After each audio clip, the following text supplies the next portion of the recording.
What's up, everybody? I'm Mr. Second Passport, and today I'm going to report on an interesting thing that happened this week here in Ecuador.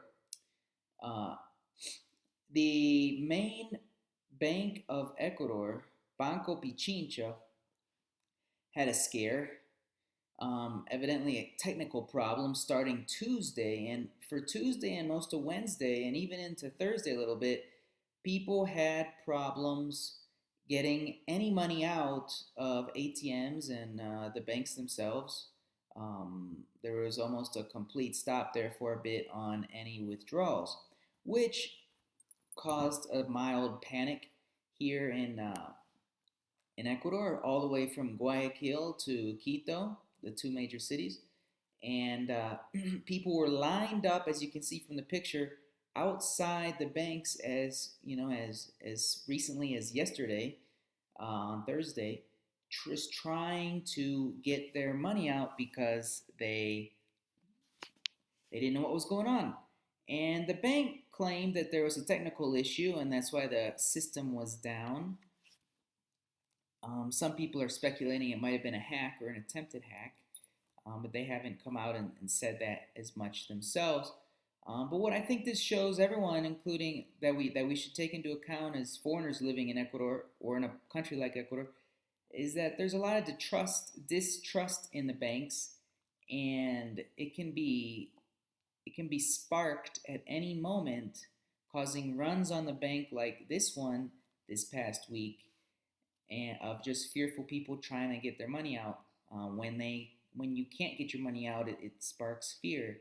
So anyway, everything seems to be okay now. I'm back online, but it is interesting and something to think about before you invest large amounts of money in like CDs in an Ecuador bank. I personally wouldn't do it. I know you can get 8-9% or whatever, but I've been there. And transitioning into the second part of this video, what exactly happens when a bank folds or goes under in Ecuador? Well, it happened to me. I was in the Coopera as an account holder and a CD holder. The Coopera was like a credit union that similar to a credit union style, not quite a bank, in Ecuador, very popular at the time. About 6 years ago, it went under. So what exactly happens when a bank goes under in Ecuador? I had $49,000 at the time, my whole savings in the bank when it went under. And so what happens? Well, first you hear a rumor through the media or something, and usually by that time, as I discovered, it's already too late. I sent my friend that same day to go check the bank out, and a lock and a chain had already been placed on that branch of the bank um, when he went to go check it out. That very same day, I heard a rumor that the bank had a problem. And then the very next day, I got word that the bank closed indefinitely. That's a lot of fun. So basically, what happened from then? From there, well, it's true that there is an organization that insures banks up to 32 or so thousand dollars in Ecuador. But still, when a bank closes or goes under in Ecuador, um, almost I think it's more of a very socialist style, but the this is how they look at it. The more money you have, the more money you can lose and still be okay. Do I think it's right? No, but it is what it is. And so what happens when a bank goes under? What happened to me? The people with the least amount of money, usually the angriest people and most vocal, are the ones that get paid back first.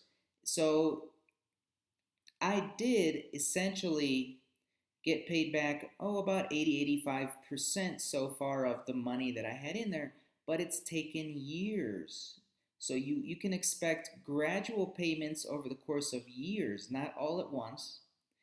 And the less money you have in there, like probably under 25 or so thousand, those people can probably expect to get 100% of their deposited money back. But if you have more than that in an Ecuador bank and it goes under, you can probably expect to lose something.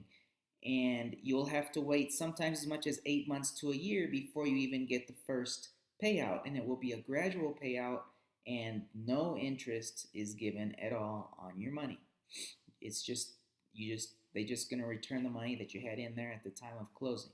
So, and for me, there's been at least 4 or 5 different rounds of payouts, and that's kind of what happens when a bank closes in Ecuador. Hope it never happens to you. I would suggest not investing very heavily in Ecuador banks, or at least money that you can't afford to lose. That's it. I'm Mr. Second Passport. See you next time.